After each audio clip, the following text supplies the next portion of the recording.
Skirmisher. Ah, save the horror for tomorrow, because it's not Halloween yet. Welcome to D Infinity Live, your weekly multi-platform, multi-publisher online webcast gaming supplement. I'm your host, William Big T Thrasher. With me, as always, is Michael Ovarhola, not as jolly today as usual. And No, I'm not.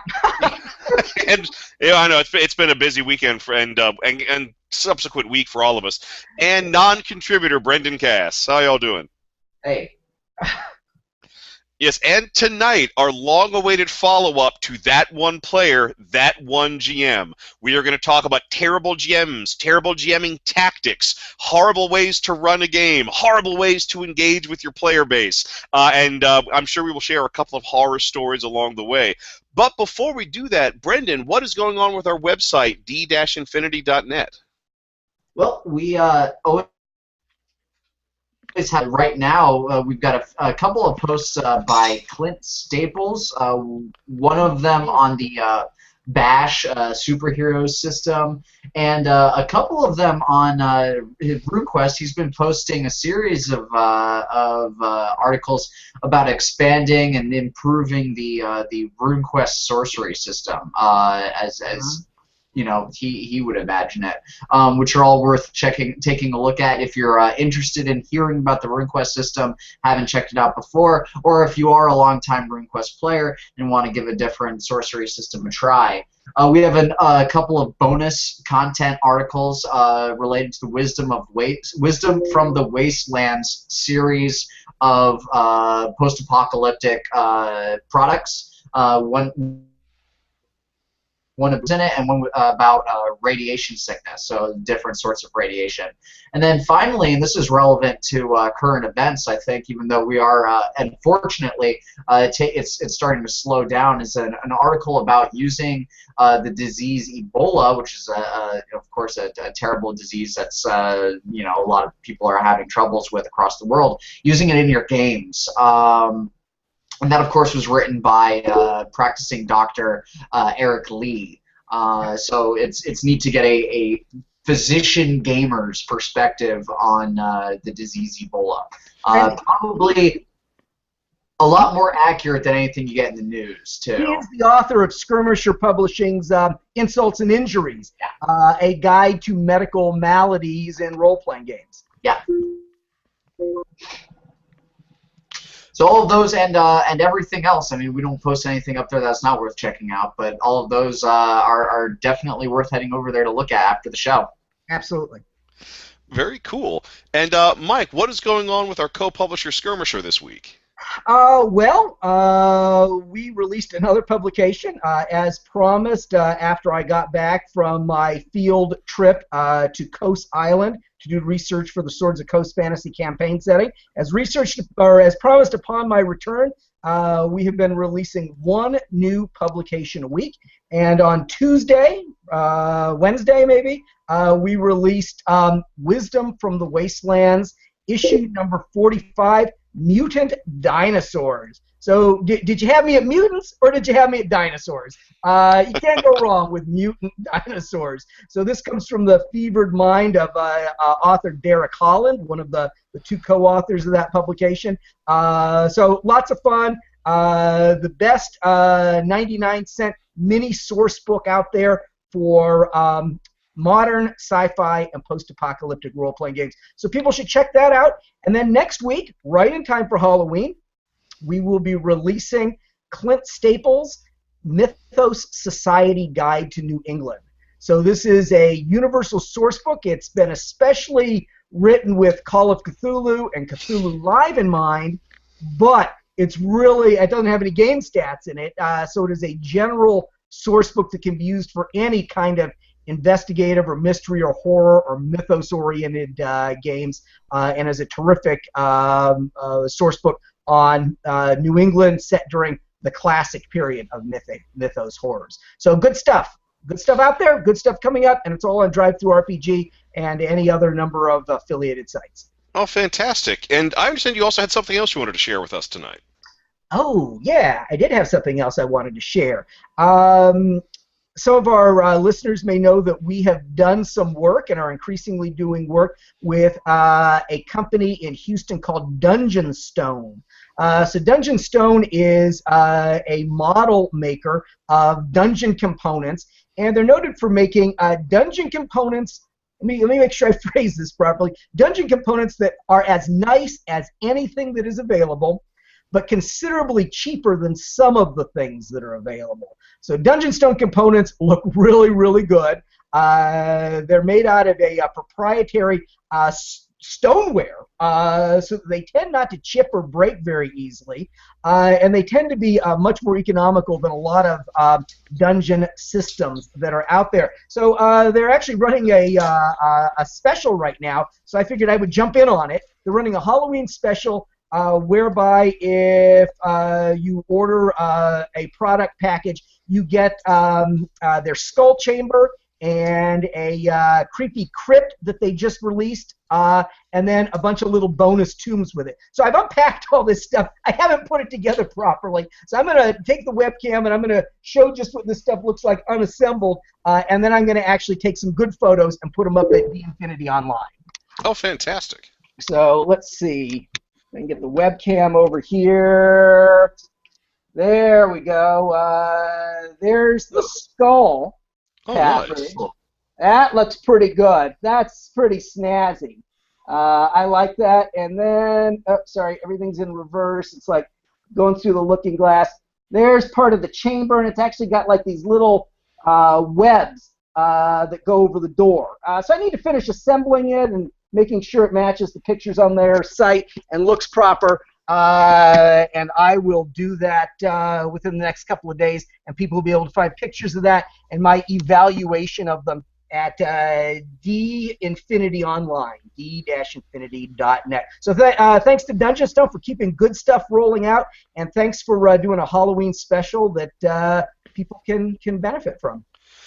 Very cool, and actually this will tie into an article I'm working on for D-Infinity right now. If I can do my own little show and tell. I recently got into... is it show and tell for everyone? Are we doing show and tell for everyone tonight? Well, I've got something cool that ties into something I'm working on, so why not? But I recently got into War Machine, and the short of it is that when your warjacks get destroyed, you're supposed to leave these wreck markers on the table. But I don't have any wreck markers, so I decided to do what I always do, and I decided to make my own. So these are like steam-powered robots. So I went through my old...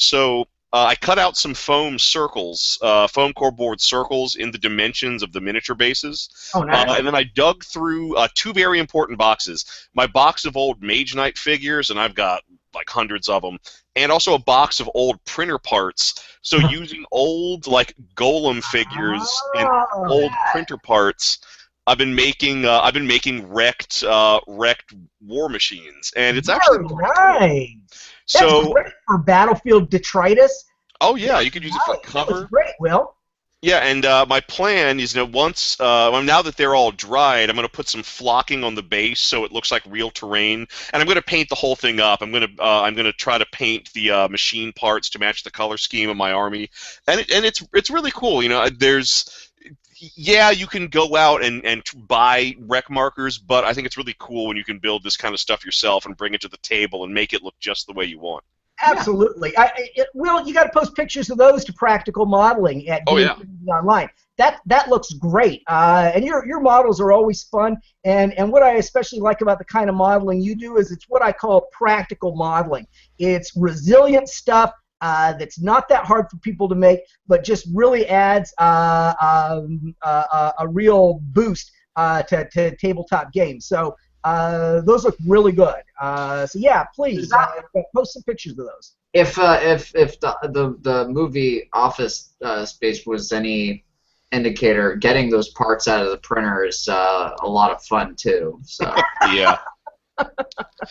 And when you're lucky, when your local print shop or office supply store upgrades its equipment or merchandise, sometimes they'll just throw that stuff out, and they're happy if you cart it away for them, because then they don't have to pay any big waste disposal fee. If you live near a university, the dumpsters by university computer labs are always full of old, like, early 90s tech.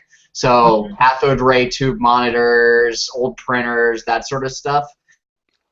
Yeah, good stuff. Yeah, typically if you're not like, I don't know, really sketchy looking, they'll let you raid those, and sometimes you can find some good things in there.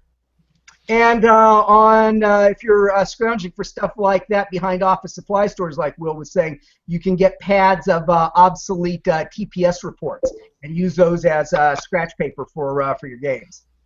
That's another good use for them, yeah. All right, well, ladies and gentlemen, and everything in between, I think we are ready for our main topic, which is that one GM. Witches. Is it a little early for Halloween? Next week is our Halloween show. Oh yes, and we've got a few things boiling in our cauldron for that. But this week, it is that one GM. All the worst GMs and all the worst GMing advice we've ever had, all packed into one show. And I guess we'll go ahead and get the ball rolling just by having us talk about our worst experiences with GMs. And as a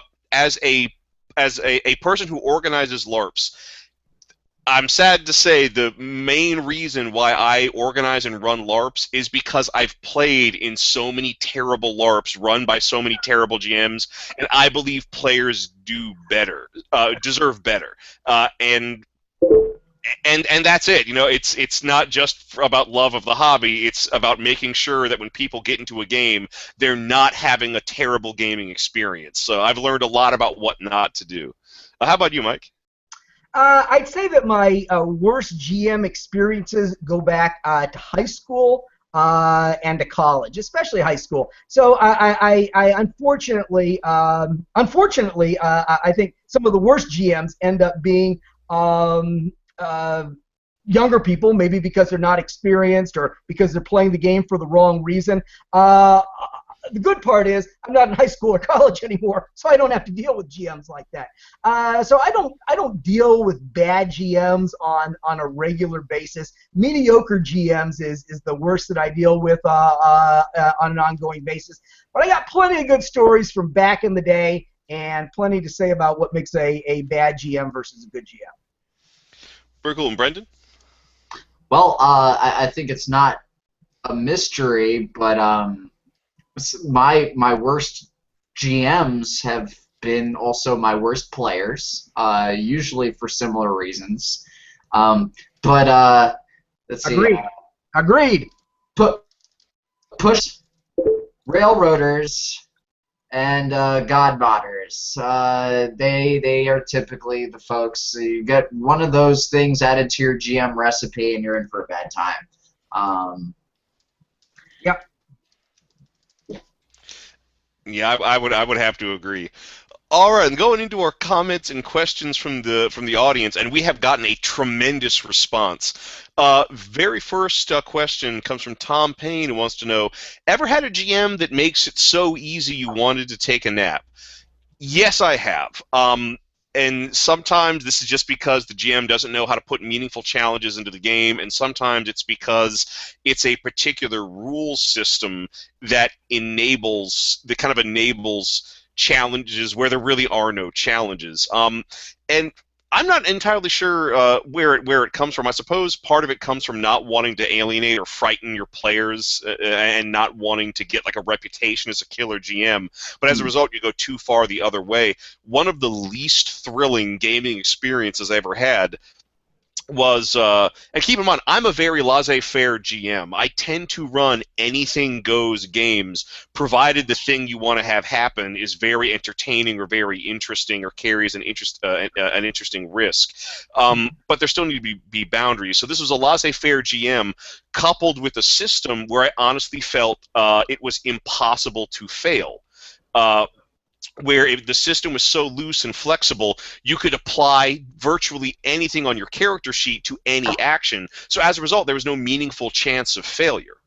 And the game just became this very boring yes and, where there was tension never increased, risk never increased, and because we really never could fail at anything, there was no point to any of the successes we had. It just led to a boring experience all around. It's like that Twilight Zone episode where the guy gets all the broads and he wins at every game that he plays, and then he realizes he's in hell, not in heaven, because he doesn't really have any challenges anymore. Yeah, very true. That's the pushover GM. That's the first one I mentioned. Yeah, I mean, a big part of being running a game is having a backbone, and some people. This isn't necessarily an inherently negative trait, but it is a negative trait when you're a game master, not being able to stand up to people and saying no. Up your game, especially when. Because you're going to end up having a player that's going to push that GM into a situation where all of the encounters are going to be tailored toward them, and they're just going to be able to brute force their way through the solution, and then the rest of the party is just going to sort of stand by and kind of watch. And if you're interested in watching things happen, then I guess it's a fine game for you. But no, really, you have to be able to say no in order to keep certain play styles from running rampant. Well, I think that's it. I think the biggest problem with the pushover DM is that it's a bad combination with the predator player. Yeah. Right. Yeah. So the pushover DM in and of himself, maybe it'll lead the game to be a little boring, but where it leads the game to be completely wretched is when he's got that player who treats him as a mark. So I think that is taking the whole permissiveness thing and just taking it to its extreme bad result. Sure.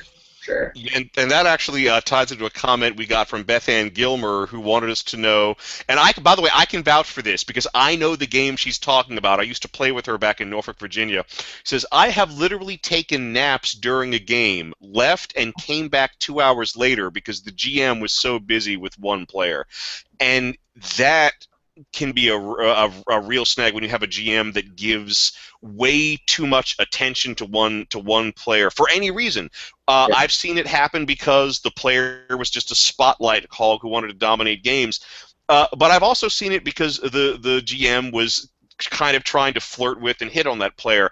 I've also seen it happen because the GM, for whatever reason, just did not seem compelled to invest any attention in any other players. And anytime we tried to do anything, it would get resolved really quick, and then the GM could shift his focus. And this actually ties into a failing that I kind of have as a GM.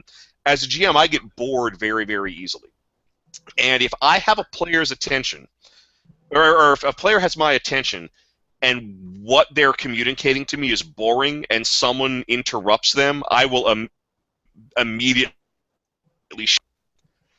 And that's my own failing, but because the game's got to keep moving, I don't like telling a player wait, especially when what I'm waiting for is the end of a very boring conversation with a player. I've experienced that in real life just recently. That's pretty much what made yesterday a shitty day for me, and really led to today being a shitty day for me ultimately. So funny how the things that are wretched in a game sometimes have wretched parallels in real life.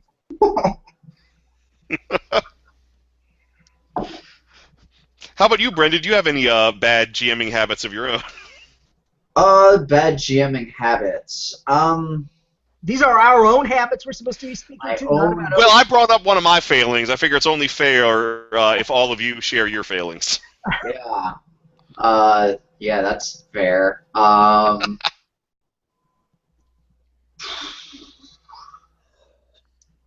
Okay, so we've determined, Brendan, that you're perfect. Yeah, my failure, my shortcomings. Well, no, I mean, a lot of times I'll be I can focus in on one kind of desired result. So I guess if I'm put on a spectrum, I'm more towards railroading than towards permissive. But it's something that if you're watching out for, you can ideally take care of. But yeah, if I want something to happen, sometimes I can be a little heavy-handed in the way I make that happen. Well, there's a difference between being heavy-handed and putting shackles on your players.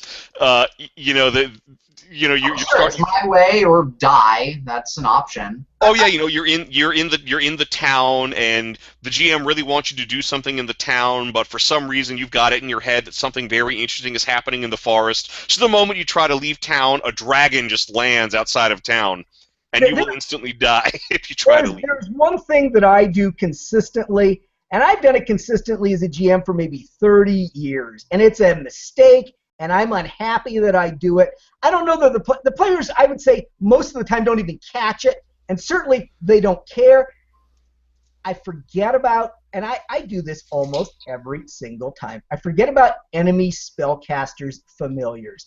I can't tell you how many times I've gotten to the end of a combat that would have been more interesting or would have been more fun or would have been more challenging if I hadn't forgotten about the damn familiar. And actually, I've talked to Brendan about this, and I'm so consistently bad about it that, I don't know, a couple years back, I pitched him on the idea of doing a scenario about bad things that start happening to a party of player characters, and it's being contrived by a cabal of all of the familiars whose masters have been killed over the decades. So it's like this group of a dozen malignant familiars that have formed their own guild, the Guild of Malignant Familiars, and are doing things to. So that if we ever publish that, that'll be my penance for having forgotten about all those damn familiars over the years.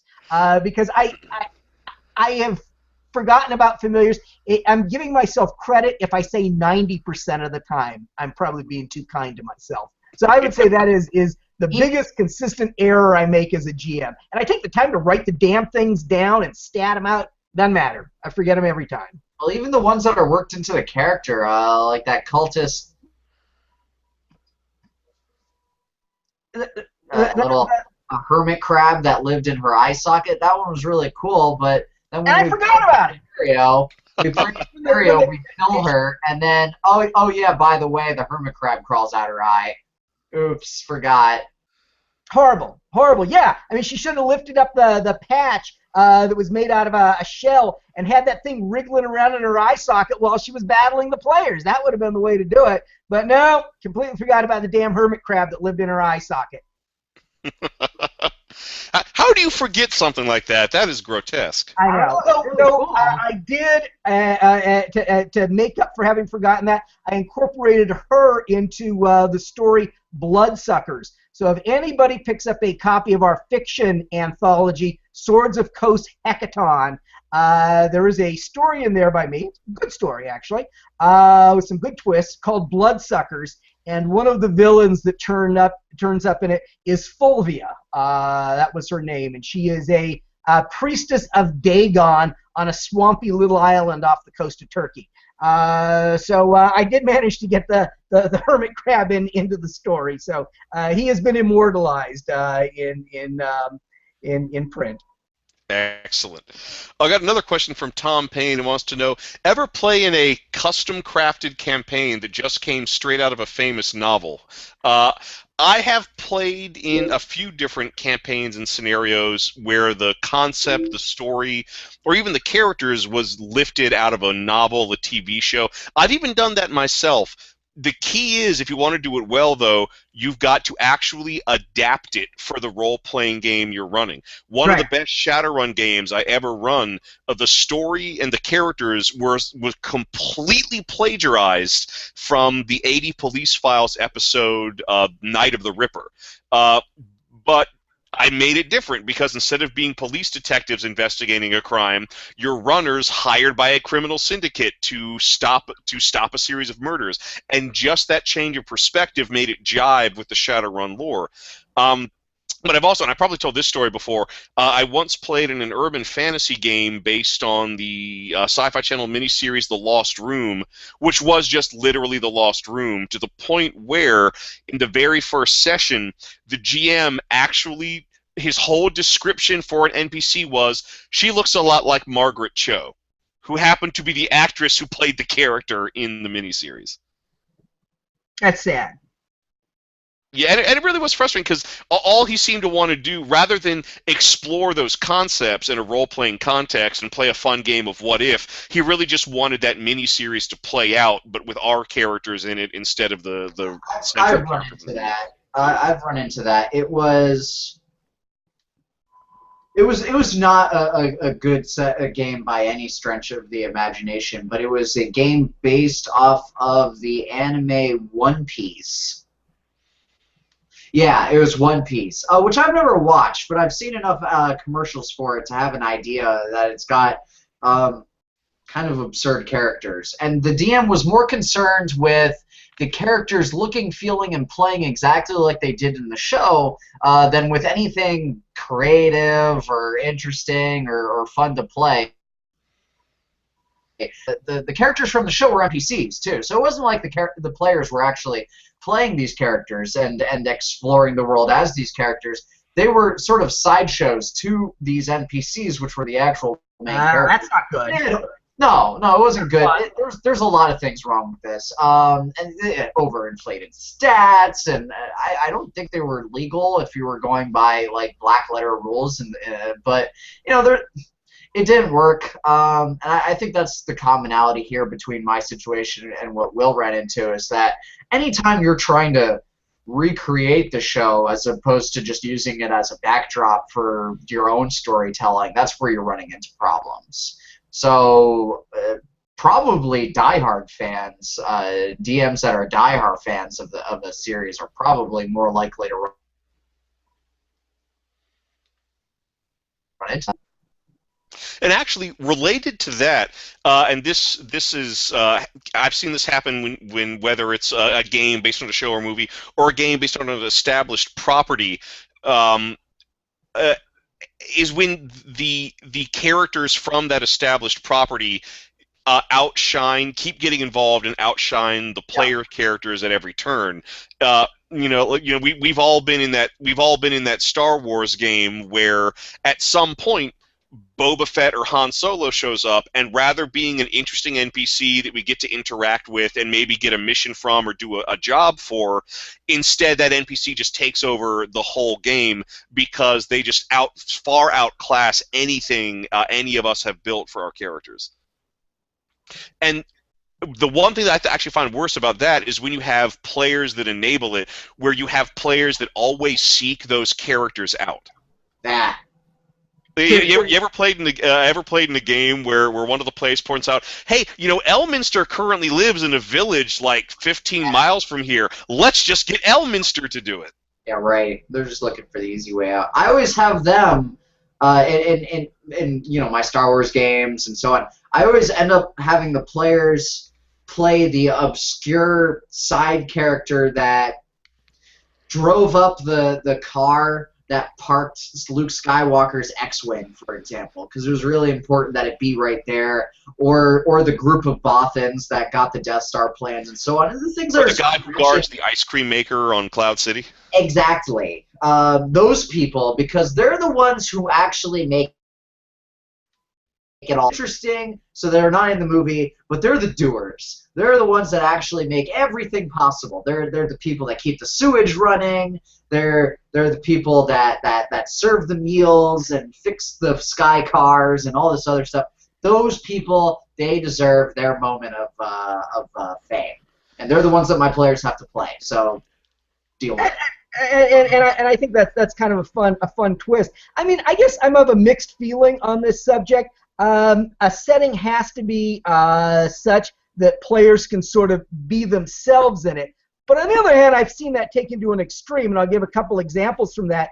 Brendan, you used to play in our, I forget what we called it, our Barsoom game, our Edgar Rice Burroughs Mars game, and that is basically 1920s style bare-knuckled hero action. A sword in one hand. Huh? I never got my four-handed sword. Yeah, we scattered your four-handed sword for your four-handed character. But the point is that is a heroic game. A heroic game where worrying about whether your character dies is much less important than worrying about whether he behaves in a glorious or honorable way. And Brendan being the exception, because he was actually getting like bonus hero points for goring people with his tusks, because his character happened to be a Thark with tusks. He was into the whole heroic thing. Everybody else just sucked. They really did. There was one scenario where the heroic players had to battle an evil World War I veteran who was machine gunning villages from his biplane. So the guy was just a monster, and they had to battle this guy. And the player characters actually went on a rant about how we were encouraging a welfare society by not having the villagers defend themselves. They were damned if they were going to go ahead and fight this evil Red Baron type character, because all they were doing was ghettoizing these people if they weren't willing to stand. And I'm like, what the fuck is wrong with you? This is a bare knuckle hero game, and you're going on this social welfare fascist rant.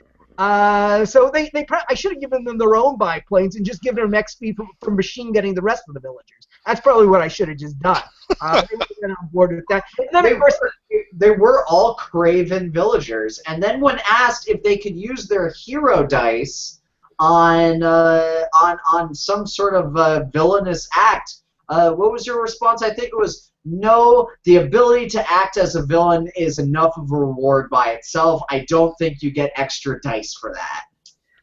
And my dad was the one that had that rant. Your dad was the one that, if anyone presented their back to him, he felt the need to take a shot at them.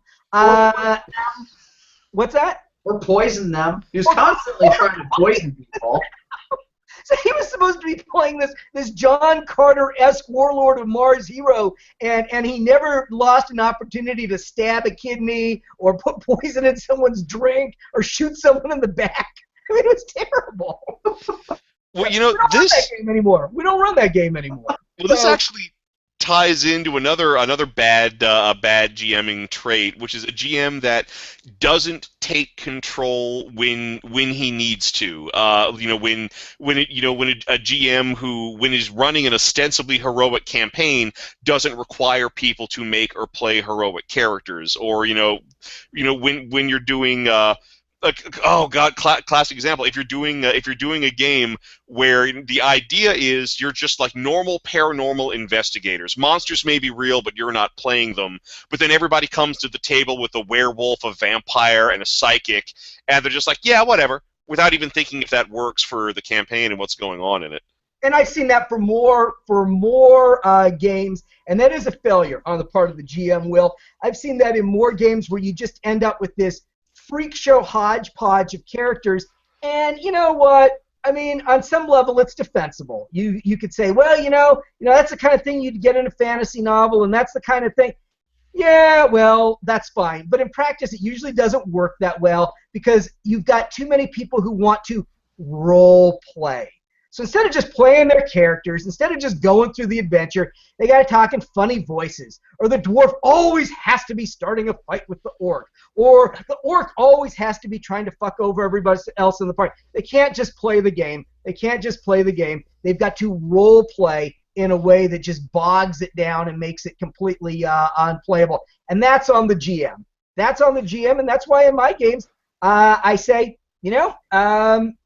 you're the fifth person that we've invited to the game this week. Sorcerer is the slot that needs to be played. I have these two sorcerers you can choose from. Which do you want? And that's it. So we don't get those kind of freak show situations that encourage bad players. Bad GMing allows bad playing to thrive. Those two things go hand in hand. So yeah. It's on the GM when you get that kind of party being permitted. Now, as far as promoting those heroic games go, and this is a quick and dirty tip. I don't know. I found it works for me. It might not work for everybody's group, but I'll start off describing the unheroic action they're about to take, and then give them a glimpse into what it could be if they had chosen a more heroic action, and give them the option to maybe change their minds. Because sometimes you just don't have a party of heroes. Sometimes you're playing with a bunch of people who are used to being beat up on their whole lives and so are trying to get back at the world. So if you're trying to promote a heroic style of play, let them know what kind of world they live in if they're not playing heroes, and then give them a glimpse of what kind of world they would live in if they are playing heroes. Good point. That one works. It takes a little bit of effort on the GM's part to come up with both situations, and it breaks the fourth wall a little bit because you're having to describe parallel universes. But you can act like it's really the hero themselves imagining what would happen if they choose one or the other. It's really a decision point for them. I find that works out all right most of the time. They end up that they would have chosen the less heroic option in the first place, and then in the future tend to choose more heroic actions. And I think when it sinks in, there's this inherent sense that, well, the things that have kept them from being heroic in real life are going to cause them pain in the context of the game. And once it sinks in that they don't necessarily have to suffer in the game, they would way they would in real life for behaving in an upstanding way, a more heroic style of play can be encouraged, I think. Sure. You're always going to have the guy who wants to burn the village of Hamlet no matter what, So.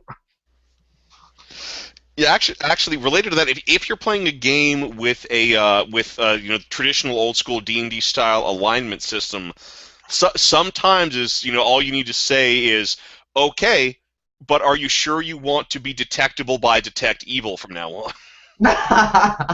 because I've done that. If your character sheet says you're playing some sort of good, you guys are supposed to be playing some sort of heroic figures, but you're starting to go into the evil. I will let you do it because, as far as I'm concerned, you're the one who gets to make choices for your character. Sure. But sometimes you need to spell out a consequence. Right. Yeah, that's exactly right. I think a lot of times characters are doing that. They're doing it without thinking through it. They're doing it because it sort of feels good to be doing something that they think is naughty. But it isn't generally a premeditated decision. They haven't said, okay, I'm going to do this. You would think they were doing it because they thought it gave them some advantage. But it isn't really. Once they think through it and they see, apropos what Brendan's saying, it's really a disadvantage a lot of the times. If that's not the style you're encouraging, then usually smart players, if not good players, will reverse the way they act.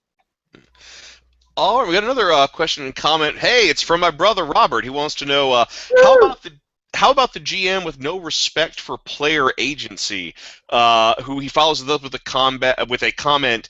This is usually the same guy who starts his campaign by giving every PC a death curse or cortex bomb to make them compliant to the quests given by the quest givers.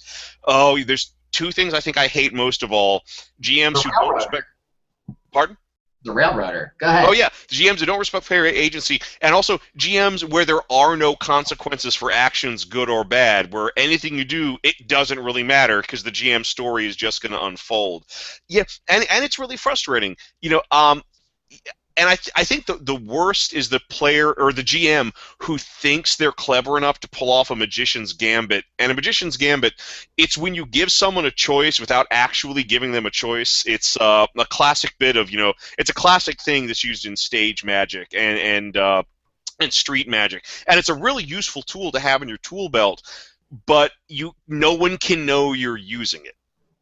And I think a lot of players a lot of GMs think they're using it, but are just using it to enforce a very tight campaign structure on the players. And as far as the whole Death Curse Cortex Bomb thing, that's fine for a one-shot.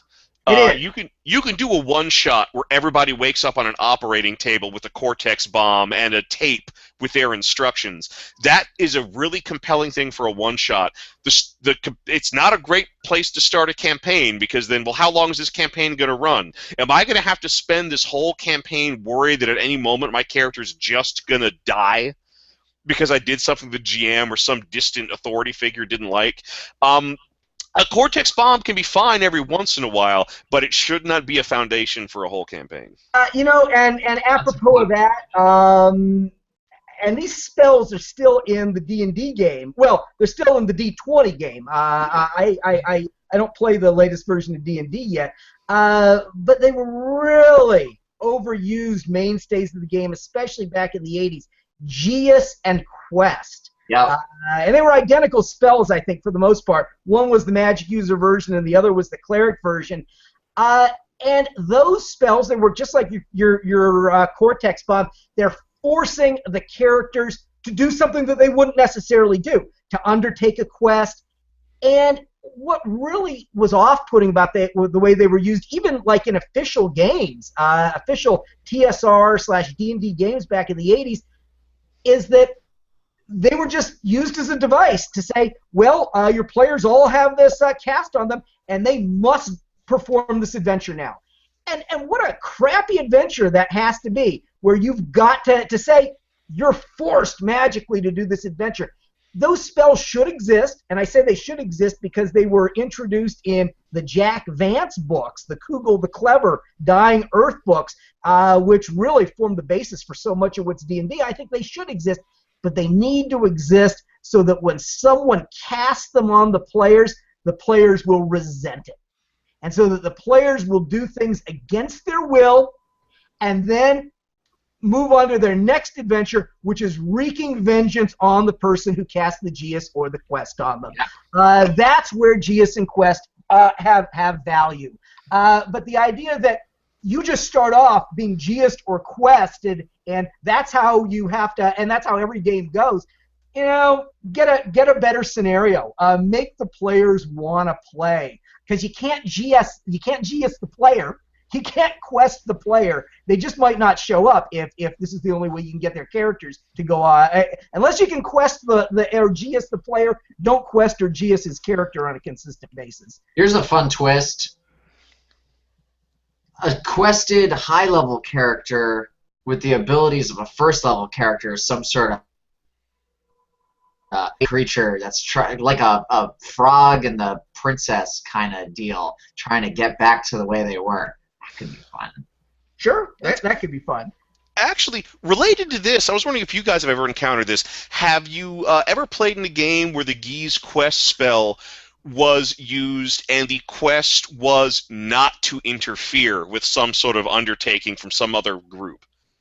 No. Have you ever had a game where people were... No, I've never seen that. That might actually... See, but that would be interesting, because that would allow for some kind of role-playing, and it would be interesting if it wasn't done every single time. But I think when you ask that question, make sure that you are using the term Geas synonymously with the term Cortex Bomb.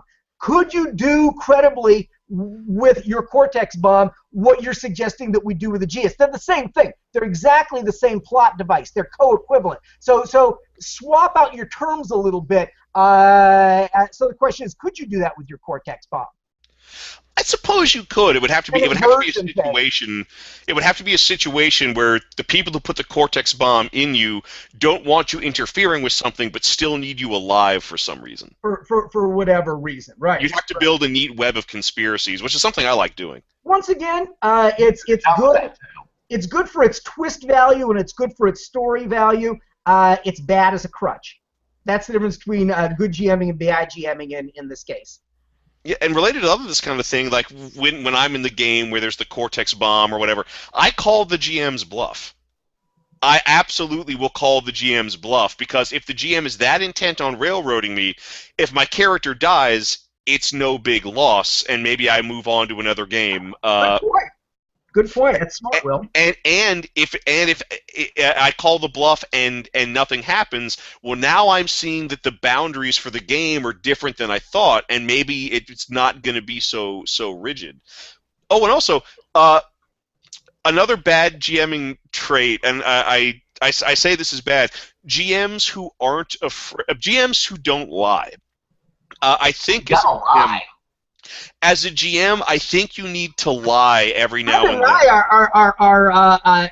We're just zealous liars. You gotta lie through your teeth. I mean, my players have asked me any number of innocuous, honest, and inconsequential questions that I will just lie to them about. Just Brendan and I will DM games where the other person actually designed the scenario. Right. We've got to make out that neither of us knows what's going on. Right.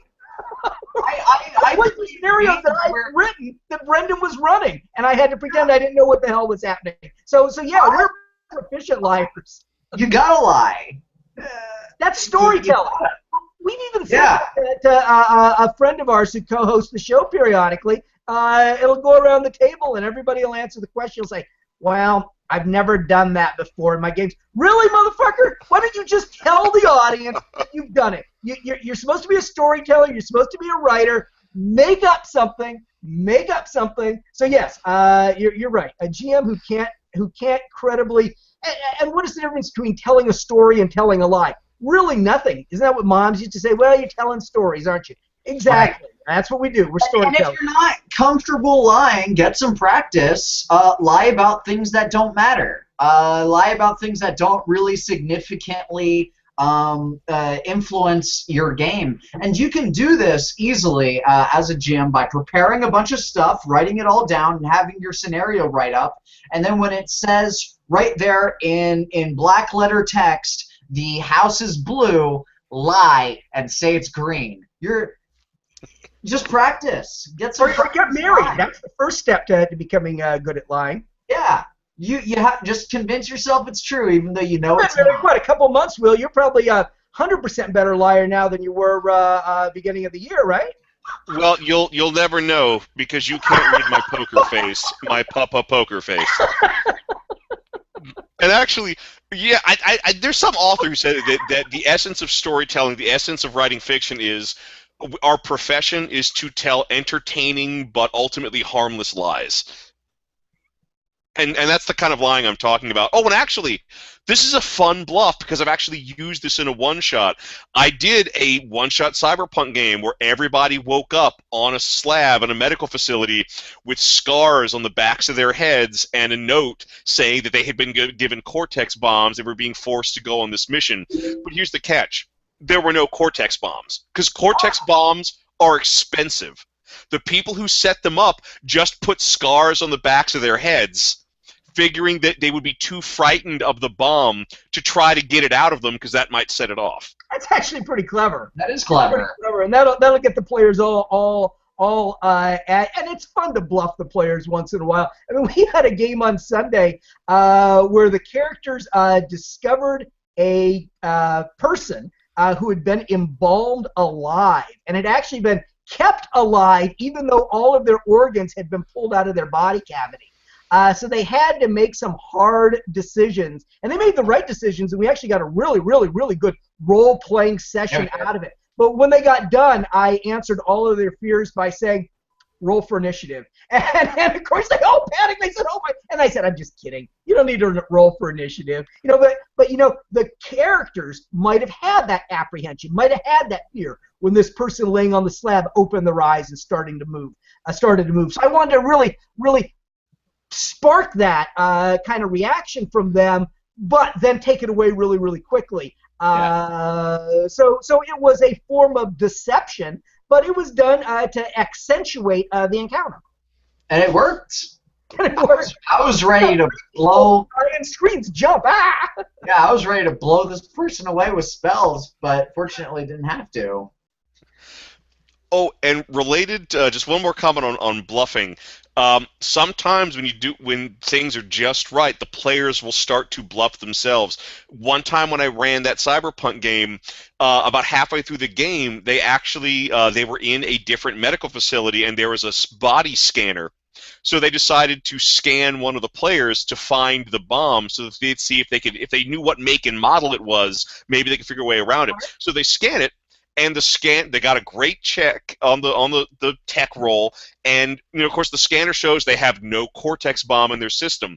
And I don't know how this started, but somebody got the idea into their head that the Cortex bomb was actually nanotech and had dispersed itself throughout their body, and that's why it couldn't be detected. Oh, it was great. Yeah. Well, guys, I wanted to ask both of you a question. What is the worst GMing advice you've ever received? Brendan, Sorry, you look on your eyes, Brendan. I think you've got some good, terrible advice. my fiance just scared the crap out of me by mumbling some like. Roll for initiative, Brendan. Roll Yeah, for right. Roll for initiative. She was standing right there. I couldn't see her in my camera, and she starts mumbling some Hellraiser shit.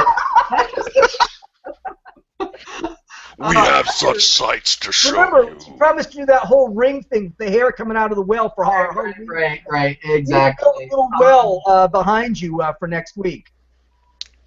Worst GM advice. Any advice that implied that my game should look, feel, or act in any way similar to a video game. It's usually been bad, and I've had players try to force me into that. It's bad.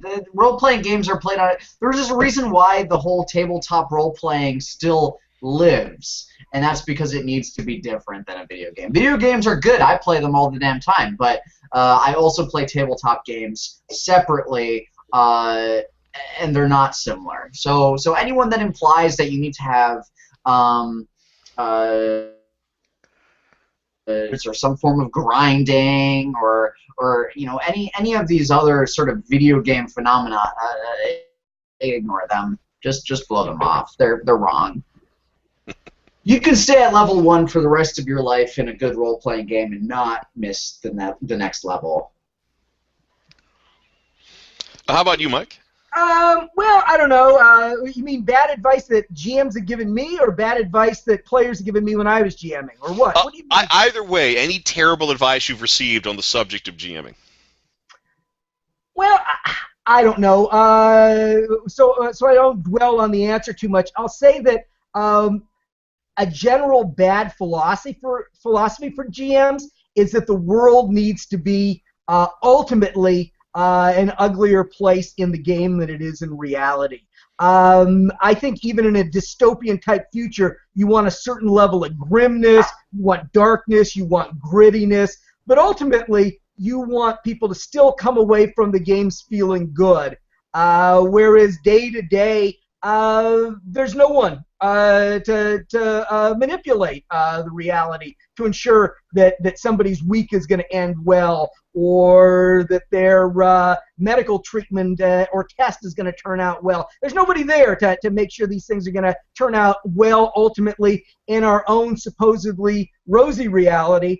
So even in a dystopian or dark game, I think ultimately you want players to end up feeling, coming away with a positive feeling toward their experience in the world, because you can control that, rather than a negative one in the world that you can't control. And I've seen too many GMs who don't do that, who allow hate speech or sexual assault or just really awful things to turn up in their games. Those things exist in my world, but always sort of in a very grayed out way. Everybody knows they're there, but they're not in any way made explicit so I think just keeping the game world from being too ugly, I think, is important. And GMs who don't do that, I think their game suffers for it and the players suffer. So you're not in the R.R. Martin camp of GMing then? When you play in my game, you know that things are pretty dark. There's a big body count. There's intestines flying everywhere. You encountered a character that had been embalmed alive, which was like a completely torturous thing. Like, I could not have come away from that situation feeling good if I had let one of my fellow players behead her, as was their original plan. But the tools were there, even though it wasn't obvious for you from the beginning, to remediate that situation. And I think that's the difference in my mind. It was browbeating my teammates. That was the tool I used. Well, you were the player. It was incumbent upon you to make the decisions you wanted. And I think you made the right decisions. And I think browbeating them and telling them they were cowards, that came down to a GM choice to allow that to. A GM could have decided that you were going to watch that person die no matter what happened, no matter what you did. And I think that I made the right choice by saying, we live in a world where malignant giants embalm people alive, but you are as the player characters, can fight back against that. you're not helpless to fight back against it. So that's my statement, that you can do something to combat that kind of evil, rather than me making the statement you're helpless to combat that kind of evil. Well, you've got dark worlds, you've got crap sack worlds, and then you have GMs that in their games truly fetishize evil and atrocity in just a completely unhealthy, game-wrecking way. I mean, honestly, I think that is where we get, the rapey GM, where rape shows up as a consequence of certain actions in the game, or where it's even encouraged on the part of the players. I think we've all had run-ins with that, or the GM where the violence goes far beyond, you've taken a wound to the point where a scene of torture is going to be grotesquely described in a way that's just unentertaining and boring and pornographic, and in a way that shows that you don't understand the horror of what you're describing. You're just describing it for its own sake. Yeah. That fetishization of evil and atrocity, I think, as I've seen that lead to so many horrible games. It's popular these days too. I mean, if you look at a lot of popular fantasy books nowadays, there is a heavy-handed dose of that kind of evil and atrocity that I just don't find necessary, honestly. Right. Oh, and actually, related to that, because we've all heard, a player character does something horrible, and the player says, "Well, I'm just playing my character." I have had those, let's fetishize evil GMs where that horrible thing happens and they get called on, and that's just the way this campaign setting works. Yeah. And right. It's one of those things where the moment you've said that is the moment you've lost your own argument. Yeah, right.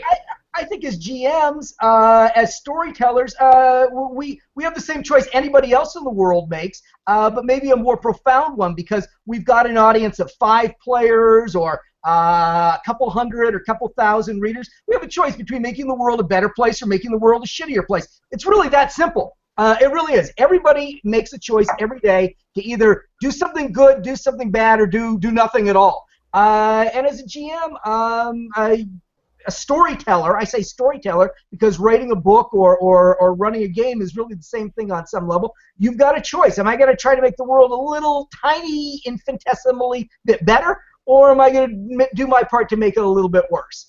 God help me, for the most part, I try to make it a little bit better, probably more so in my games than in reality. But what are you going to do? All right, we've had a really good discussion tonight on the topic of that one GM. It's gone on much longer than I expected, although I think we've had some good ranting opportunities. I think that's helped. But I had my rant on a little bit tonight, yeah. Oh, indeed. I think we all did. Jolly tonight, though. So. Yeah.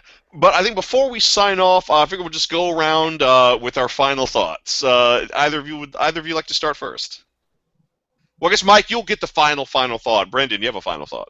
My final thought. As a GM, you don't have to be that one GM, but be a good GM.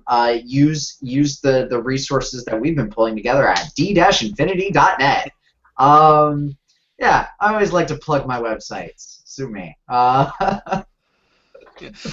All right. Well, I guess my own final thought. We've said it before, and we will keep saying it. Don't play with dicks, especially if that dick is the GM. And beyond that, the absolute worst kind of GM I find is the GM that just does not care whether anyone at the table is having a good time, either the players or himself, or even the people around him, if it's like at a public place like a convention or a game store. Oh, but Speaking of game stores, if anyone's going to be in the Frankfort, Kentucky area this Sunday, I am going to be participating in the Extra Life 24 Hours of Gaming event, which is being hosted at Moonlight Comics. That sounds like a lot of fun. I'll be running lots of games. There'll be lots of other games run there. So if you want to meet one of the hosts and play play a game together, come on down. All right, and Michael, you've got the final thought. I don't know if we have any Indian or Hindu listeners with us tonight, but today is a holiday. It is the holiday of Diwali, which is sort of Indian Mardi Gras for want of a more detailed description. It never hurts to be pious and acknowledge the role of the gods in our lives. So I will wish everyone a happy holiday as my final word. Excellent. Well, for myself, William Big T Thrasher, for Brendan Cass and Michael Ovarhola, and for all the horrible GMs out there, this has been D&D Live. Pardon? I said, you sons of bitches. Yeah. This has been D-Infinity Live, and we will see you all next week for a spooky Halloween episode. Hey, did we mention the free giveaway on the show? Did we mention the giveaway, by the way? Oh, gosh, I guess not. Well, if you're watching this show live, we have posted a link to a free download of, to celebrate Horrible GMs, we put up a link on the show event page to a free PDF download of Nuisance's Director's Cuts, which is a great, humorous GM resource, and a horrible weapon when wielded in the hands of terrible GMs. and an even better weapon when wielded in the hands of a good GM. Oh, absolutely, absolutely. So get yourself a free copy of that. All right, so we will see y'all next week.